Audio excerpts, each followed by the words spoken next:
Inflation is still burning your wallet in 2026. Now, Republicans are pointing fingers at American companies. But why the sudden blame shift, and what does it mean for your bills? Republicans have traditionally blamed inflation on government policies and global supply chain issues. But in 2026, they are increasingly targeting large American corporations, accusing them of price gouging and exploiting their market power. This political pivot comes as inflation remains stubbornly high, despite efforts to tighten monetary policy. Politico reports this new narrative is gaining traction among GOP leaders, highlighting companies in sectors like energy, retail, and food as key culprits inflating prices.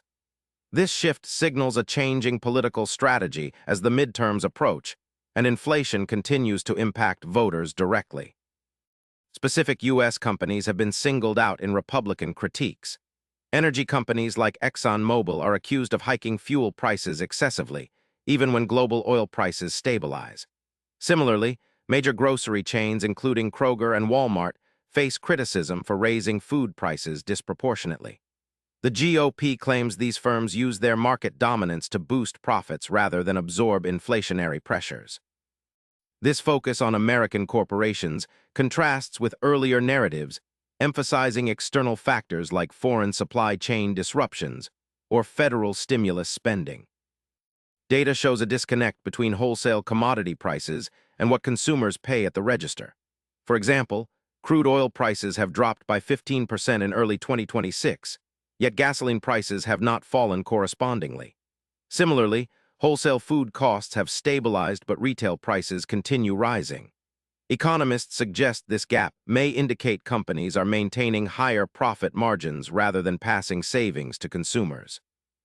Republicans use this data to bolster claims that corporate greed, rather than just supply chain issues, contributes significantly to ongoing inflation. Democratic leaders reject the GOP's focus on American companies as overly simplistic. They point to persistent supply chain disruptions caused by international conflicts and climate events, plus volatile energy markets as the main inflation drivers. Democrats emphasize that while companies have pricing power, broader economic forces are to blame for high costs. They warn that blaming corporations risks distracting from necessary policy solutions like improving supply chains and investing in clean energy to stabilize prices long-term.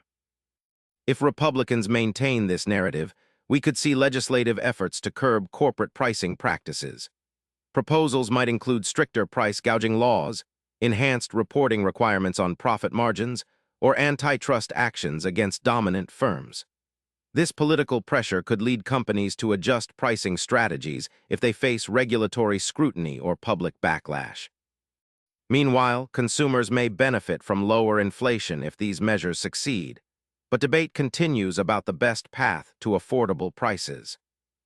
For you, this political blame game means inflation isn't just about global markets or government spending anymore. It's now about how much companies decide to charge. That could influence prices at the pump and grocery store soon. Stay informed because these battles will affect your wallet. Subscribe for daily updates to keep ahead of how inflation fights impact your money.